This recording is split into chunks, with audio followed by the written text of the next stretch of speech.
Pemirsa, Pengadilan Negeri Tangerang, Banten menolak gugatan para pra-peradilan Lee Kyo Hyun dan istrinya dalam kasus kepemilikan tanah. Lee Kyo Hyun merupakan korban mafia tanah dan menangis histeris saat gugatannya ditolak majelis hakim.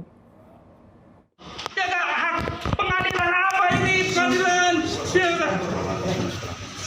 Saya minta pengadilan.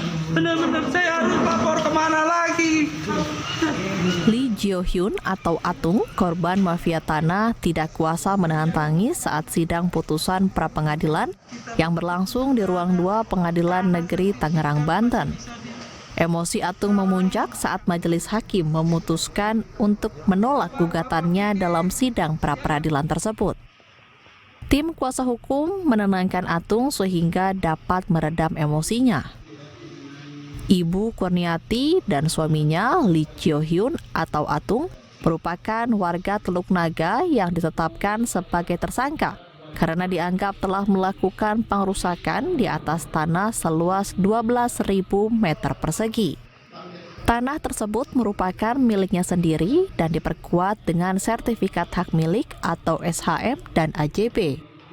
Tanah tersebut semula akan dijadikan sebagai pasar desa sehingga dilakukan pengurukan yang malah dianggap sebagai pengerusakan. Lee Kyo Hyun tidak tahu harus kemana lagi mencari keadilan, apalagi istrinya yang menjadi korban saat ini tengah sakit akibat masalah ini. Keadilan yang benar-benar gitu. Jadi hati nurani hakim atau penguasa yang benar-benar coba kepikir, saya yang punya tanah, menguruk tanah, itu juga saya dijadiin tersangka, itu juga untuk kepentingan masyarakat di sana, itu juga atas inisiatif lurah yang mau bikin pasar desa, tapi kok ternyata jadi begini.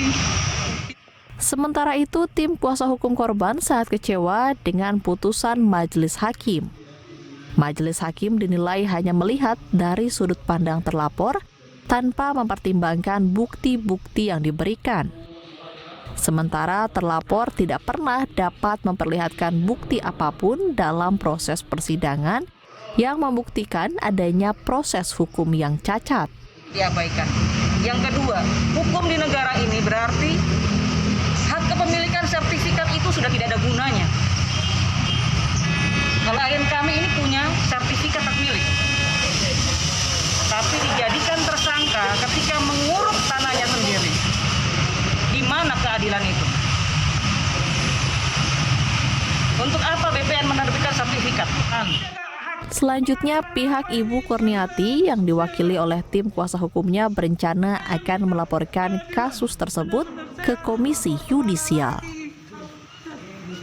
Haki Najili, JPM TV, Tangerang, Banten.